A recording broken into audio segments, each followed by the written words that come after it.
It's my pleasure to welcome everyone to this third in the series of open lecture, open seminar series. This is the second that we are doing in collaboration with CPR, and one we were brave enough to do on our own before we lost courage. So then we got our experts on board, and today, again, we have two speakers, which I will ask Shubhagato to introduce the subject and the speakers. I think the rules are the same, 20 minutes for each presentation, and if you all agree, then we will take the questions and the discussion at the end, after the two presentations. Shubhagato, it's all yours. Thank you, ma'am, and warm welcome to all of you. Thanks for coming up to these workshops that the NITI Aayog and CPR are doing. We look forward to interest like this in the future too. This is the second collaborative seminar with the theme of zero waste in municipal waste management.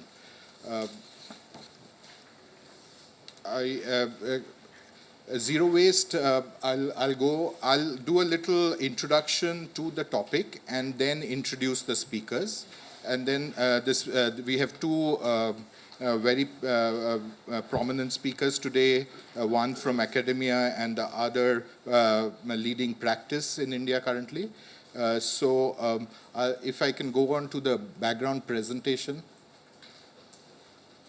Right. So zero waste, just to introduce the history of the concept, it has its genesis, the concept of zero waste, in processes in manufacturing where total quality management was introduced in Japan, and ideas like zero waste and zero defects emerged from practice there. These practices led to increasing productivity and efficiency in manufacturing processes. The concept, the name zero waste itself was introduced by a research scholar from New Zealand, Paul Palmer, and it essentially brought attention on the full life cycle of products. And the zero waste as a strategy essentially focuses on the 3 R's: reduce, reuse, and recycle. Although it does seem like a contradiction in words, and the strongest proponents of zero waste ideas also bring this out. They also mention that it shouldn't be seen as a goal in itself, but an aspirational goal, and see what it can do with at the level of policy as a policy driver. So this concept can apply to industrial waste, wastewater, municipal solid waste, and municipal solid waste is the focus of today's meeting. Interestingly, also this concept was evolved in a time when environmental pollution was in focus in the international development debate, and more mainstreaming of sustainability as a concept to lead development was taking place from the 70s to the 90s with the first oil crisis and thereafter. Some reasons that have driven zero waste throughout the world are related to the issues around the awareness of pollution caused by the disposal of waste, the recognition that around climate change and resource depletion, and the voices from the community around NIMBY and locally unwanted land uses, essentially communities asking for waste facilities not to be provided very close to their own residences. This then, the concept took root in New Zealand and Northern Europe initially, but India too has had various approaches based on similar themes. Many pilots, including exciting work from NGOs in Kovalam, from Vellore, some work in Delhi. At the city scale, in Pune, Mysore, and Ahmedabad has new plans. This then reflected some ideas from the zero waste concepts, got reflected in the e-waste management and handling rules in 2011, as well as it finds a mention in the plastic waste management and handling rules. Thereafter, quite recently, it has also been incorporated in the UD PFI guidelines, the new version of that, which is the guidelines for planning. In development authorities use quite actively. So in the 2015 version, it does find a mention. Essentially, what's this concept about? It basically shifts the debate and looking at waste management as a single linear exercise, and looking at reuse and treatment part of a single linear exercise, to being a cyclical but hierarchical process. So from when natural resources are put into production and then consumed and discarded, the idea is to first reduce the amount of natural resources that are required for production processes. Secondly, reuse some of the waste products that come out of consumption. And thirdly, look at material recycling at the end of, around the treatment phase. And then finally, however, it does have a basis in reducing the landfill. There are issues around thermal recycling of waste which are not, which are lower down in the hierarchy of reuse and reduction. Some key questions in the Indian context are that, given that local government is the key responsible agent for municipal waste management in India, and that generating awareness is essentially a local body responsibility around waste, what kinds and types of policy support can state and government, national government provide? What do we hear from local bodies as what kind of support they might need? Most geographies internationally and in a couple of places in India have approached the zero waste concept only after putting in place the basic infrastructure chain. And in the lack of a basic infrastructure chain which leads to a sanitary landfill, what mix of policies can pursue the zero waste approach alongside building basic sanitation infrastructure for collection, transport, and sanitary landfilling? I mean, as an example, in India, means less than 5% of our cities actually have a sanitary landfill. So how does one ensure that current issues are taken care of while longer-term planning is approached? Then how can city-level investment be phased so that the 3R hierarchy can be maintained? And the issues around these large investments and a lockdown on the amount of feedstock that is required. So many of these PPPs and long-term investments require returns over a long period of time. But getting to zero waste is also an intergenerational issue, and it shouldn't, as experienced in other countries, the investment shouldn't become a hurdle for moving towards ideas of increased efficiency. Then beyond the local body, how can states and national government further support reduction, reuse, and material recovery in other processes beyond e-waste? What version of the extended producer responsibility approach for reuse work in India? Would it, has the individual or collective stewardship idea taken root in the communities? Should it be a shared responsibility between the producers and the municipality, or it should be fully based on the producer financing? What policy approaches could help mitigate, importantly, the livelihoods and businesses in the informal sector that currently exist around waste recycling? What would a framework legislation around municipal solid waste work in India's federal structure is another question. And finally, could the NITI Aayog be the agency to develop a negotiated medium-term plan with state governments and local governments to move towards a 3R approach in a systematic manner? With these a few questions. I would like to invite the two speakers for their contribution. We actively look forward to very interesting presentations.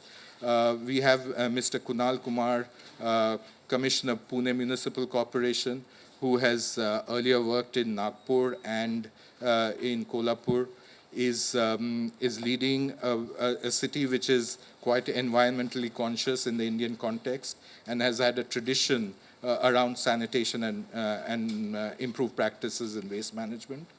He will be followed by Dr. Ashish Chaturvedi, a research scholar from the Institute of Development Studies, University of Sussex, who will be talking about pathways to zero waste in the Indian context. With this introduction, I'd like to pass it on to Mr. Kunal Kumar to talk about motivating citizens and administration for zero waste cities, the case of Pune. Thank you, Mr. Dasgupta. And it's a privilege for me to be here today among all of you and share what is happening in Pune. Just a brief introduction about the city. The population is around 4 million and around 1 million households. So the city is divided into 4 zones, administrative zones, 15 administrative ward offices, and 76 prabhags, which are represented by elected councillors. 2 councillors represent 1 prabhag, so there are 152 councillors in the city. This is familiar to us, rapid urbanization and changes that are happening in cityscapes across the country. Pune generates around 1,600 tons of waste. This is the breakup of the waste which is generated every day. We can see that organic matter is around 45 to 50, and recyclables around 35 to 40%, inert material around 10 to 15%.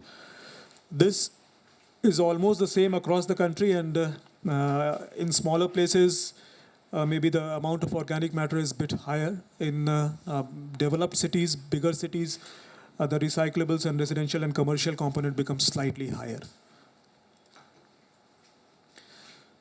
So these are various ways in which we need to treat our waste. And as we can see on the right bottom, that is the waste generation scenario in the future, which we have projected for Pune city. So this is something I've already covered, and I'm not going to go into detail now. This is where we stand at the moment. So while house-to-house coverage is there primarily across the city, there is a challenge in certain slums where, therefore, we are at 80% as far as household coverage is concerned. Although all the municipal waste is lifted, it's 80% is through house-to-house collection, and the rest is through bins, which is then taken away by the municipal staff. The third column is very important for us in some, and that is where we are concentrating and trying to improve our output, is the extent of segregation of municipal solid waste. The reason being that Pune has, over the time, developed a model of waste management which is very decentralized in nature. And we intend to develop a model which is very decentralized as far as waste collection, transportation, and processing is concerned. So unless we segregate our waste, our decentralized model is not going to work, because we have certain processing plants within the city which are dealing exclusively for wet waste, certain dealing exclusively for dry waste, and very few which deal with mixed waste. So we need to segregate. And there the challenge lies. We have reached 44%. There are wards which have gone up to 75%, but there are wards which are left behind 25%, 30%, especially those wards where slums are there. One figure which I did not include in the previous slide was that Pune, 4 million population, around 25% is in, around 37% is in slums, sorry. So that's quite a large chunk of population which lives in slums. So that is the crucial challenge. How do we improve our segregation levels?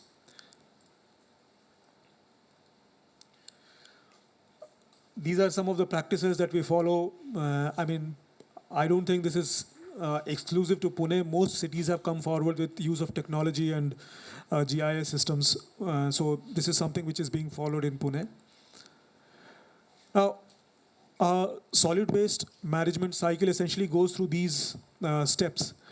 Collection is the first step. So Pune, incidentally, has a unique model for collection, which is probably the only city which does it like that.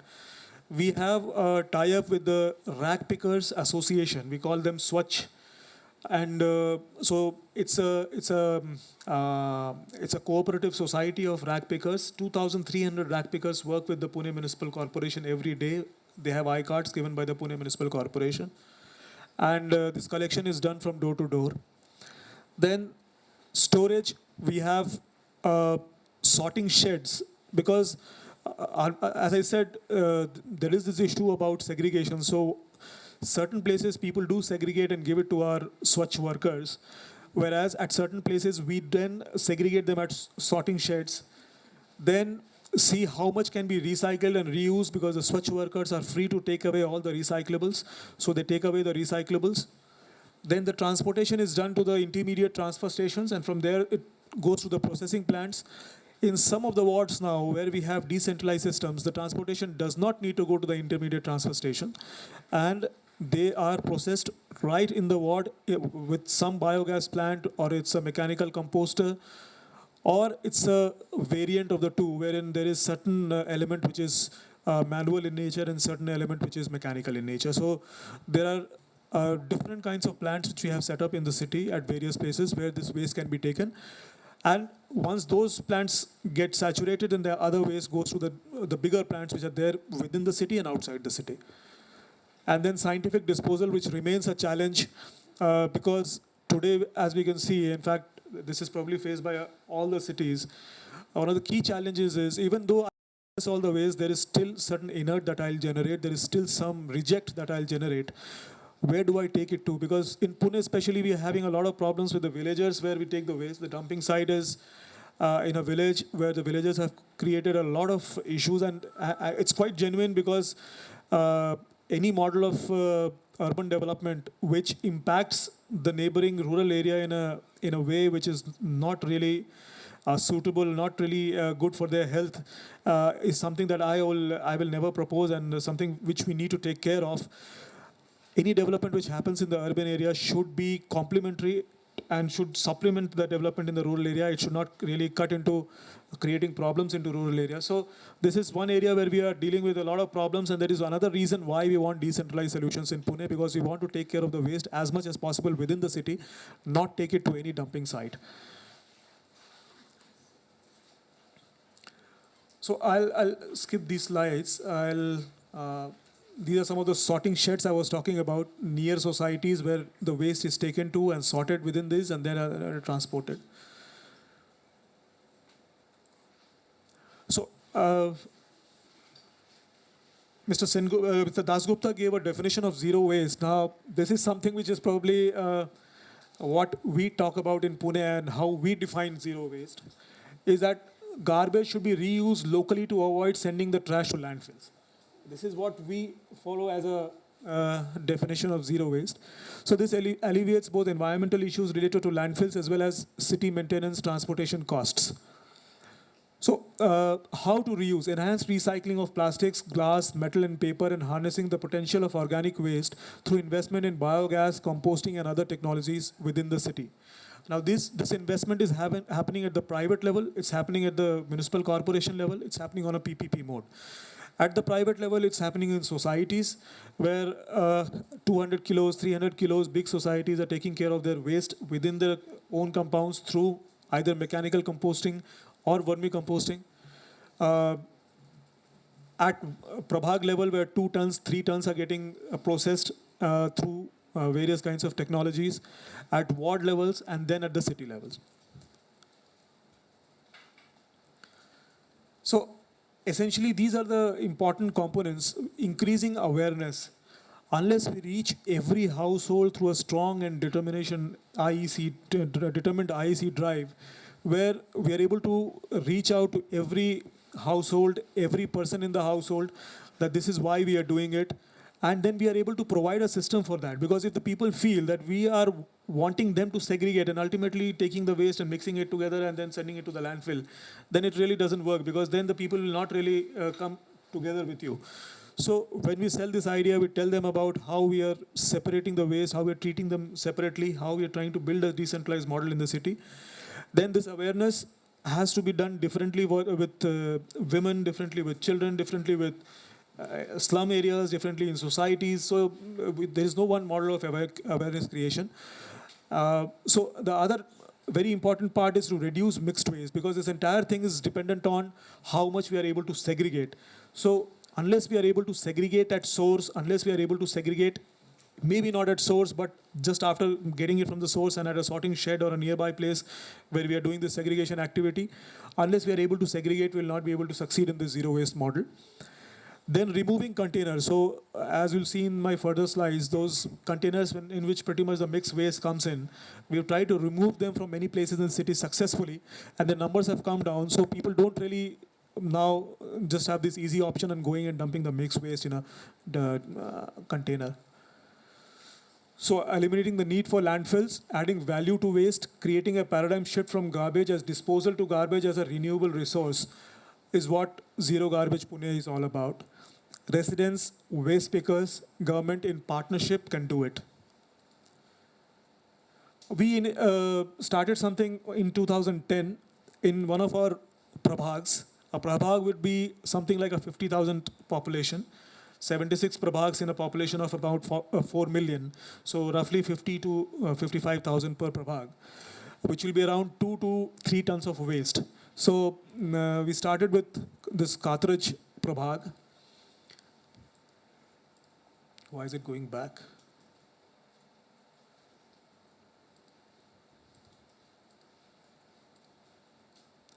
So as I said, social awareness, number one.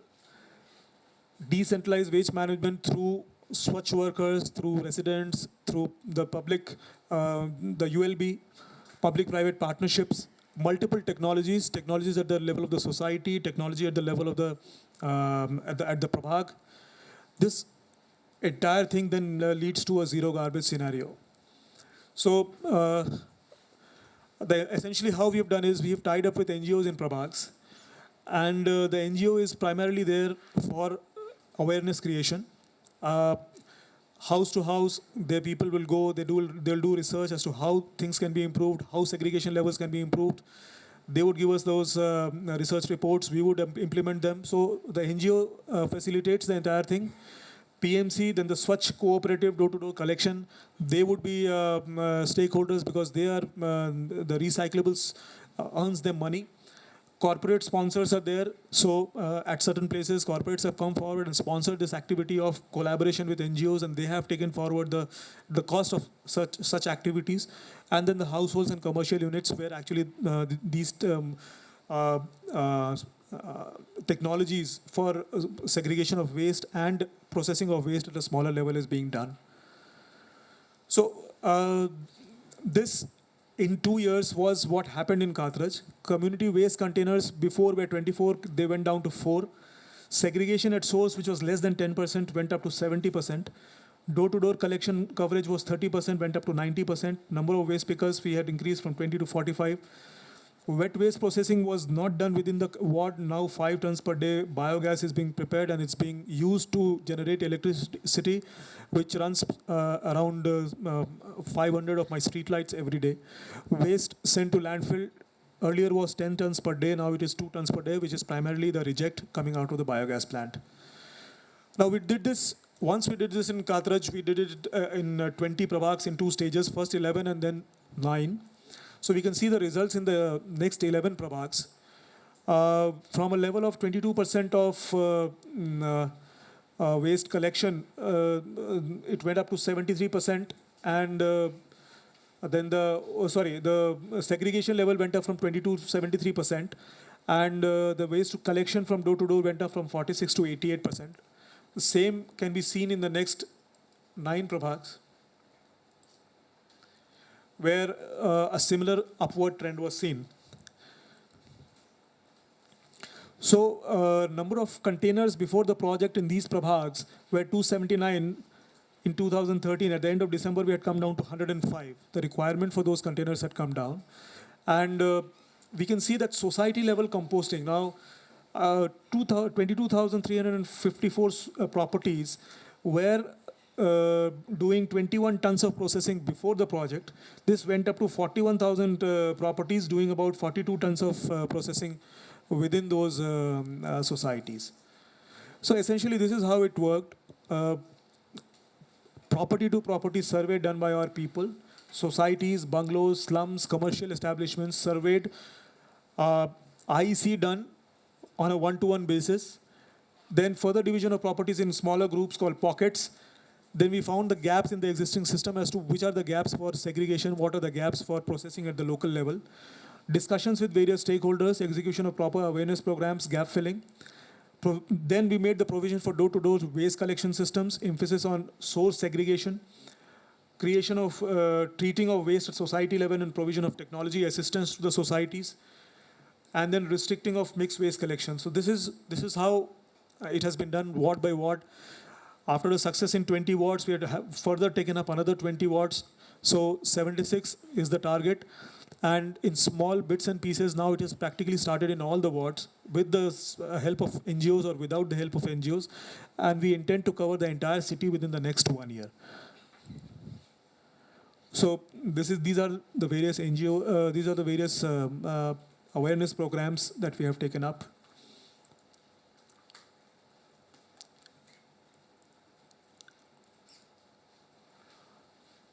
So this is how the Ghantagadi route map, which is published, people know about it. People can complain if the Ghantagadi doesn't follow the route, doesn't come on time. All that use of technology is there.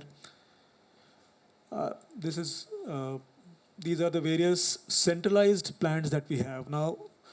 There is a limit to which, in fact, there is this whole debate within the state, which as a practitioner now I can share, is this a debate between centralized solutions and decentralized solutions.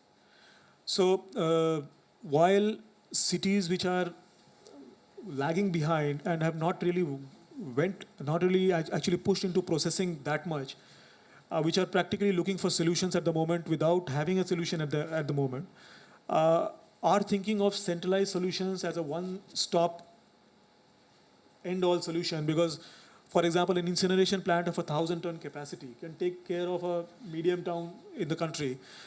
That is not the model that we have followed in Pune. Pune is a model where we have small plants, we have very small plants, we have very, very small plants, and we have big plants also. So we are not putting all our eggs in one basket. And so this is a model which is a completely decentralized model. And so this is a constant debate within the state, within the practitioners, whether we should go for decentralized models, whether we should go for centralized models. Both have worked in various countries. Dr. Ashish would share experiences, I think, from the world. So bigger cities in various parts of the countries in the world have actually gone for centralized solutions and bigger plants, and they have solved their problems. So this is another way of looking at it. These are technical details of biogas plants. Not much of it will be really understandable even to me, being an electrical engineer, but I have put it up before you. Now, mechanical composting is something which has not really been tried across the country at the moment. These are very portable machines, 2 tons, 5 tons, 10 tons. We have gone ahead with, these are 2 which we had started 2 years back. Now this year we have gone for 14 and we are going another 11. So about 25 such machines would be there.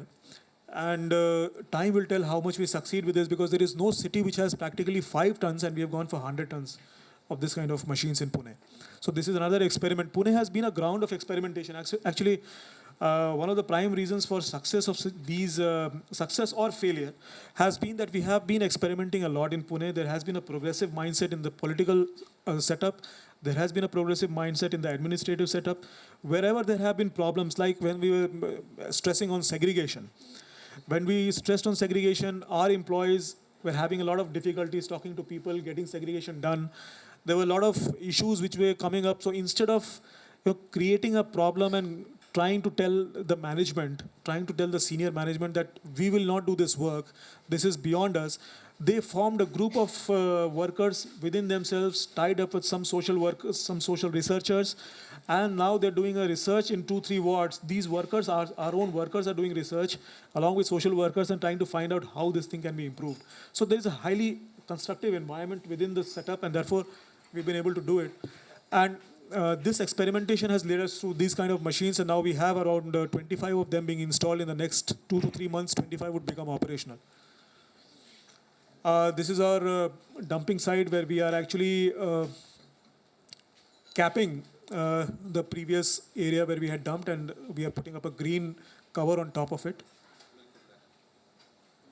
This was a study done by Terry where they said the total CO2 equivalent emissions could have been 5.58 times the current emissions in case PMC had not installed the scientific technologies to process MSW, which we do in the city. Okay, so we have rebates in taxation for people who go for vermicompost. So tax rebate given for solar power, for vermiculture, for solar and vermiculture and rain harvesting. There are multiple combinations in which we give tax rebates. So that is another method by which we promote societies going for such activities. So training programs, reporting systems, third-party audits. Mohalla committee is another very important thing in the chain. Groups of citizens coming together and taking care of their own respective areas, which are smaller than wards and prabhags. So the Swachh model actually has saved us more than 15 crores per annum in waste handling costs if we had done it through a private contract or something, because of this unique combination where rack pickers, their interest, and our interests have come together, and it's become a win-win situation for all of us. Zero garbage ward project where we have covered 20, we are doing next 20 this year, and we'll be covering the next remaining 36 in the next year. About 1 megawatt of energy is produced from 100 tons of organic waste using biogas. Around 2.5 megawatt of energy from 250 tons of waste by using plasma pyrolysis technology. 100% scientific disposal is being done since 2010, and no open dumping is being followed. Now, there are certain chinks in this which also I would highlight when it comes to questions. So these are the various awards that we have won, and PMC, in fact, the Swachh Bharat Directorate of Government of India has come up with its first e-newsletter last month, and the city that they have highlighted in the newsletter is Pune. So that's it's an honor for us. So this is my conclusion. In fact, we have a lot of way to go. We are dealing with a situation wherein we have had a head start. Citizens are cooperating, and there are a lot of wins we have had as far as getting citizen support and citizen participation is concerned. There is a lot of challenge which remains to be tackled, and we are sure through the partnerships that we have built, through the key partners that we have, through the efforts that we are putting in working with the community and the corporates in Pune, we'll be able to form a winning coalition. We'll be able to solve this issue as far as segregation is concerned and local processing is concerned. There are a lot of issues which I'll probably take up during the question and answer session. So it is a multidimensional approach. So I'm thankful to the audience for giving me patient hearing, and I would love to listen to the other presentation and take questions from you. Thank you. Thank you very much. I will also reserve some factual clarifications at the end, rather than now. Now, may I invite Dr. Ashish Chaturvedi. Thank you, NITI Aayog and CPR for giving us the opportunity. I have a couple of colleagues here as well from the Institute of Development Studies and University of Sussex, Fiona Marshall and Pritpal Randhawa, and they'll also help me in answering some of the questions that you raised. But I would like to start something sort of which goes beyond the immediate sort of city-level necessities, which I think Kunal's done a wonderful job of highlighting. He's given a very clear sort of presentation on what's happening in one of the leading cities in India. And I've had the privilege of working in Pune much before Kunal went there. So I've worked in Pune for a few years, working on e-waste, waste management in general, and I think it's an interesting model, and one should look at it look at it much more closely. But I'm going to start a little more broadly, and I'm going to take a slightly different perspective, not start talking about waste as waste, but waste as a resource.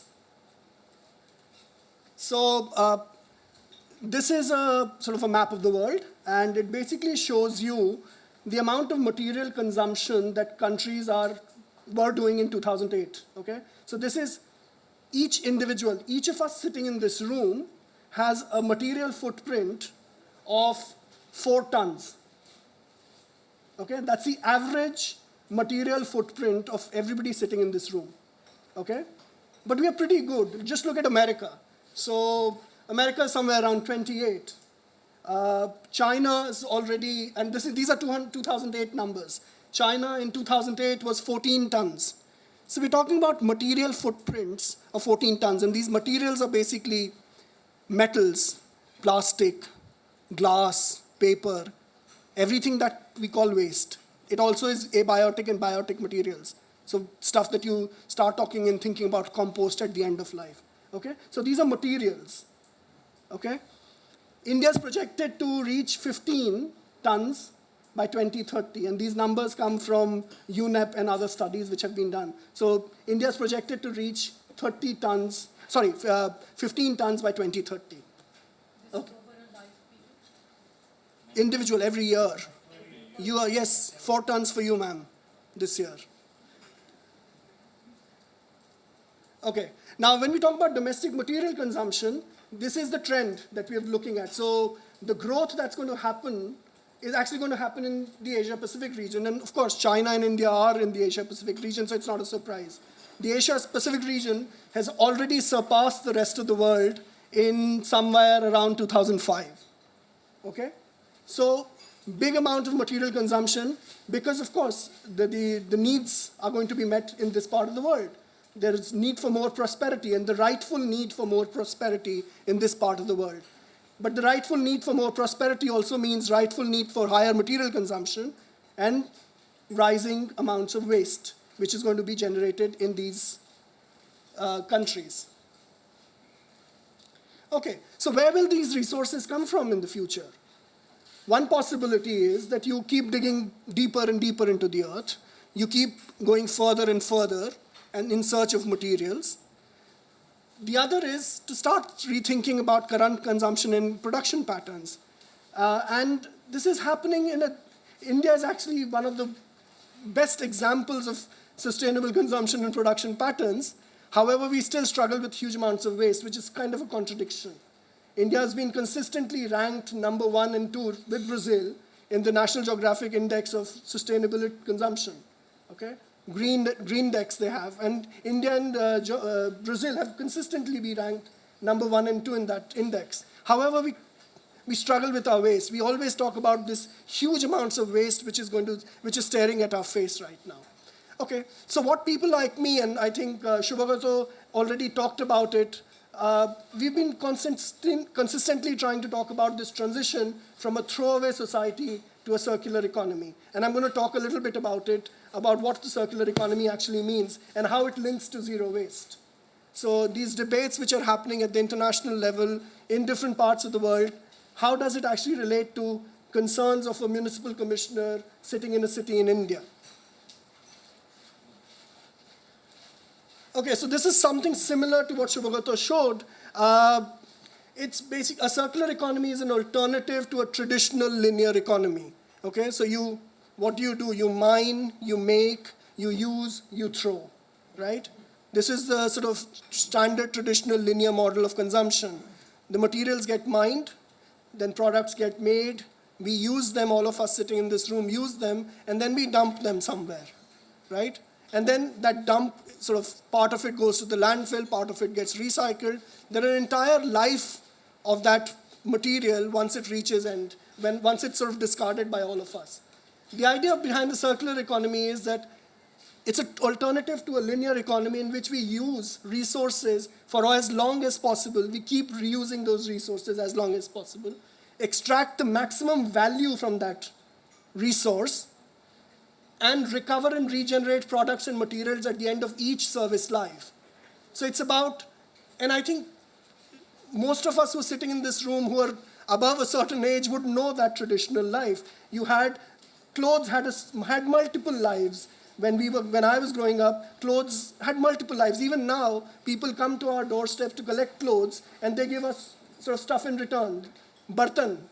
You get utensils in return for the clothes, the old clothes that you give, and that's one of the greatest sort of success stories. It's one of the best. Somebody in University College London's actually done a PhD on that, which she talks about the old sort of cloth market in India, and it's one of the most fantastic examples of sustainable consumption and production.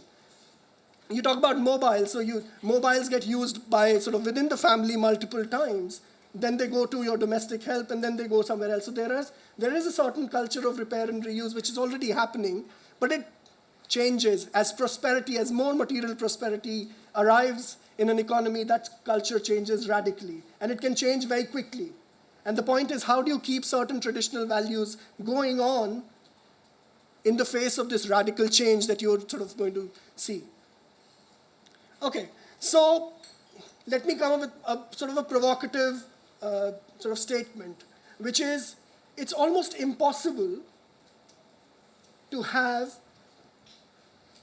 zero waste in either a ward, a city, a state, or a country. And I think everybody who's worked on waste would accept that. People who've not worked on waste would come up with very interesting sort of arguments about how we can close loops within a ward, within a city, within a state, or within a country. Just look at trade data on waste. India exports waste to China. China, the biggest import of United States to, the biggest imports of, well, let me phrase it, the biggest exports of the United States to China is scrap. Okay? So no country, we don't have any example of a country which is actually able to close loops within the boundaries, within national boundaries. It's just not possible. You can approximate certain solutions, you can reach a certain level of zero waste, and I'm glad you mentioned Robin Murray. Robin Murray was an ex-IDS fellow, and he was, I talked to him before I came here, and it's interesting that people tend to get caught up in these terminologies, but it's just almost impossible to close loops within a boundary of a city. And there are lots of examples of that. Okay, so what do we talk about when we talk about zero waste? It's basically about waste minimization. Let's try and minimize as much waste as we generate, and within a geographical boundary, for a very good reason that Kunal said. We don't want to be responsible or be made responsible for jurisdictions which we don't have control over. So he's struggling with the villagers who might face problems when the waste arrives at their doorstep. This is precisely what happened in Bangalore, and there was a complete chaos. The entire city's waste management system fell into a mess because the villagers who were getting all this waste from the city said, no, sorry, we're not going to accept this waste anymore. You have to change that. Okay? So it's basically about waste minimization within a geography. And then even when you actually talk about closing loops within a ward, how efficient is that? So can you actually just imagine the amount of plastic which is being generated in, New Moti Bagh, which is where a waste plastic to fuels facility has been set up. Now, the facilities like that need consistent, high-quality material of a certain kind and of a certain amount of weight. You don't get that kind of consistent weight in a really small jurisdiction. And then what happens? You get stuck. We don't have enough stock to feed these machines, And then you say, well, let's design our systems so that these machines can be fed properly. Let's give contracts so that these machines can be fed properly over and over again. Let's sign long-term contracts. And this is precisely what happens at city-wide levels as well. The final point here, which is what sort of Fiona, my colleague here, she's done a lot of work on, which is about sort of zero waste, which needs to explicitly understand the urban, peri-urban, and rural linkages, which is something which Kunal kind of peripherally mentioned through this conflict between the village and the city.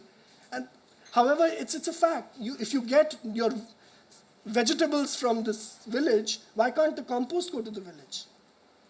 You have trucks arriving in Azadpur Mandi every day. Why don't they what do they carry back from the city? Why can't they carry back the compost which is being generated in the city?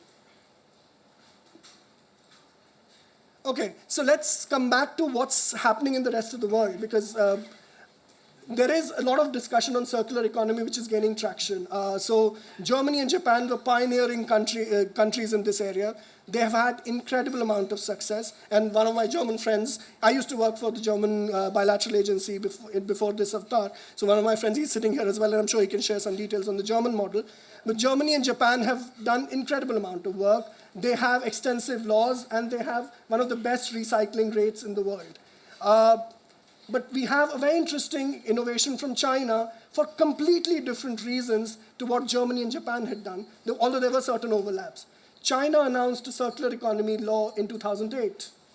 And in 2013, they've set up a Circular Economy Institute, which is a part affiliated to the NDRC, the Chinese equivalent of the NITI Aayog, something like the NITI Aayog. And it's very interesting that China is doing this precisely for securing raw materials for its future. It has nothing to do with managing waste. Of course, managing waste is a core benefit of that exercise. And that's the real sort of smart way of thinking about waste. When you actually valorize waste, then you create demand for raw materials within the economy. And that's how people start recycling. There is an economic reason behind this recycling as well. And in India, of course, we have lots of initiatives. We have lots of initiatives at the level of the cities. We have lots of initiatives at the level of the state. We have, of course, the Swachh Bharat Mission Abhiyan as well. And then in the recent past, the Ministry of Environment, Forest and Climate Change has signed 2 agreements with the European Union as well as the German government to set up working groups on circular economy, which I find really interesting as well. So Mr. Javadekar has signed this bilaterally with the European Union as well as with the German government, the German Minister of Environment. She was here a few months ago. Okay, so what's happening in China? I want to sort of dig a little deeper. China's trade in plastic scrap has just exploded over the last sort of 20 years, 1992 to 2012. These are the sort of imports and exports. And just look, the net imports, just there's a huge amount of import of plastic waste. And this is plastic scrap. This is not virgin material. This is plastic scrap. Okay? And this data comes from the United Nations UNCTAD database. Similarly, paper scrap. China's trade in paper scrap has just sort of gone radically, over the last 20 years. And the bottom panel basically compares us, India with China, as well as with the United Kingdom, where I'm based right now, as well as Germany, which is one of the leaders on recycling. And look at, we not even the one thing to notice is China's just incredibly large as compared to everybody else as far as trade in scrap is concerned. The blue bar is the Chinese imports. United Kingdom and Germany are, of course, net exporters of waste. So they're basically exporting the waste. They don't have much utility of that waste domestically. China is importing a lot of it. India is importing a lot of it as well. And I've just finished a research paper, which shows that China changed its environmental regulations and all the waste started moving to India because China raised the bar. China said, we will not import contaminated plastics or paper. It all started moving to India. Ashish, we have 5 more minutes. I will finish in 5 minutes. And we'd like to have the provocative discussion thereafter. Yes, absolutely. And may I please request everyone to switch off their cell phones, please? Okay, so what are the lessons from China? So our waste profile is very similar. The private sector is very similar as well. There are, of course, local implementation capacities which are similarly constrained. However, the scale of the problem is very different. And of course, the trade which is happening across boundaries is very different as well. And of course, if we want to look at Chinese solutions, they have to be adapted to our context. So since I'm running out of time, I would skip the EU discussion and let's move to another dimension in China and India, which is about the informality, which Kunal also talked about. The informal sector, which waste management provides almost 1 to 2% of the jobs to the urban population in the informal sector. It's pretty organized and efficient collection, segregation, and material management by this sector. Of course, there are challenges related to environmental and occupational health and safety issues. And that's something which cooperatives have been able to overcome, whereas others are struggling with it, even now. Okay, so what I want to do now for the next 2-3 minutes is basically talk about two different pathways.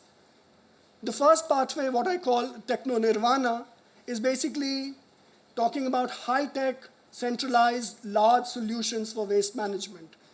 So since there is an impending stress on cities, it's a very attractive proposition to actually just go in that direction. Let's set up a large facility which is going to get rid of waste in a flash by sort of burning a lot of it, okay?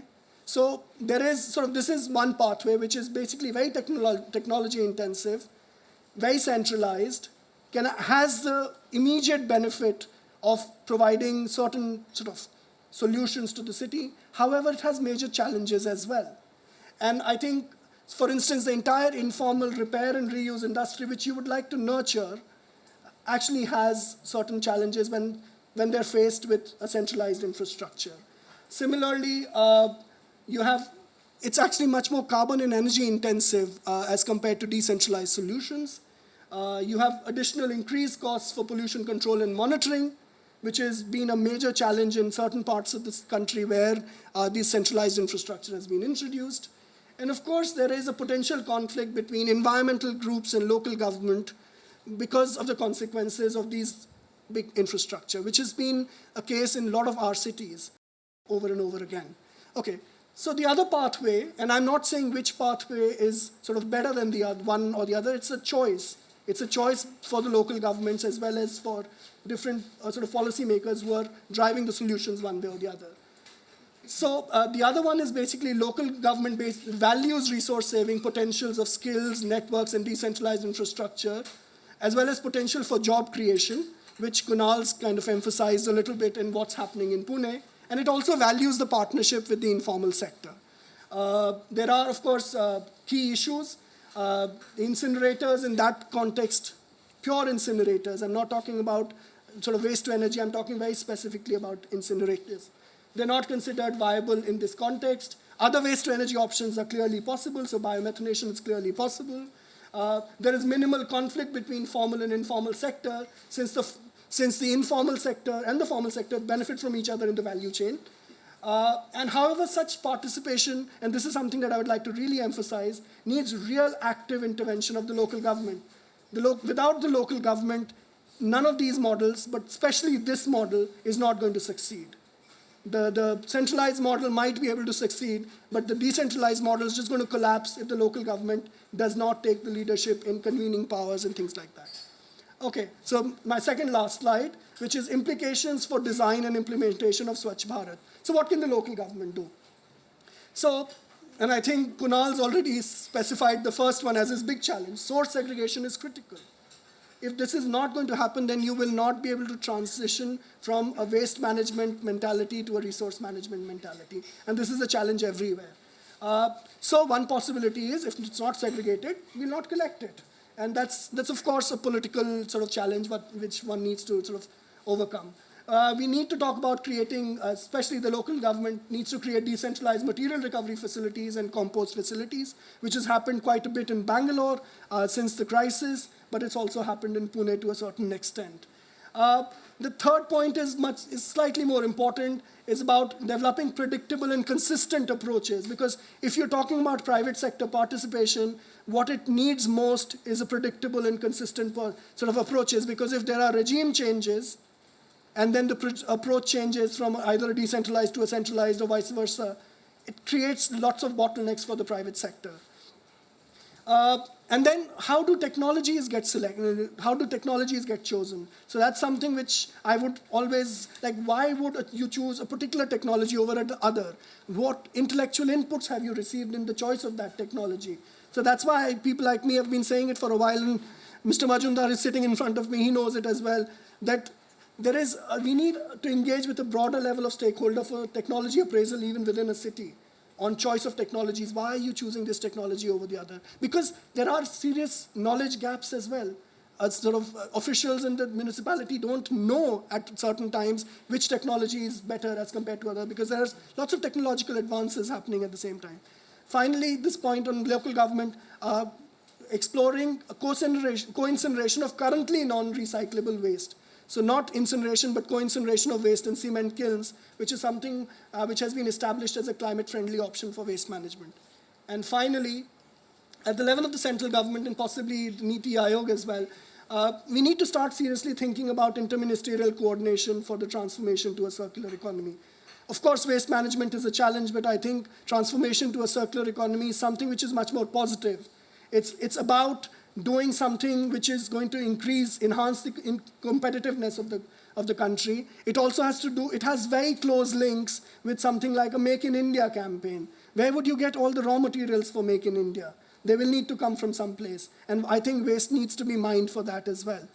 I would go out on a limb and say that we should actually maybe set up a national level panel for developing a roadmap for handling of secondary raw materials, which is nothing but waste. So euphemistically called secondary raw material, but waste is also secondary raw material. And then, of course, infrastructure investments in Swachh Bharat should be immediately directed towards low carbon trajectories. And I think the government of India has already started that process. Ministry of Environment and Forest is working on a nationally appropriate mitigation action for waste. And I think that's something which one has to look at very closely as well. And then, of course, we need to broaden the discussion beyond the municipalities and the government and initiate dialogues with manufacturers whose products lead to waste and the packaging leads to waste. How much are we doing? And Shubhagato mentioned about EPR. And of course, I was involved in drafting of the electronic waste regulation in India, but we've been a miserable failure when it came to the implementation of the regulation, and now the regulation has been recast again this year. And EPR just didn't work the way we had envisaged it. And I think we need to have a serious rethinking about that as well. And both about elimination of hazardous substances as well as elimination of non-recyclable packaging. And finally, we need to create a platform for dialogue over waste incineration, because lots of people have struggles against it, and for obvious reasons. We need to unpack waste to energy. It's not equal to incineration, and this is something that needs to be explicitly mentioned in multiple policy pronouncements. And I would also say that incineration is a technology of yesterday. The European Union has put a moratorium on standalone incinerations.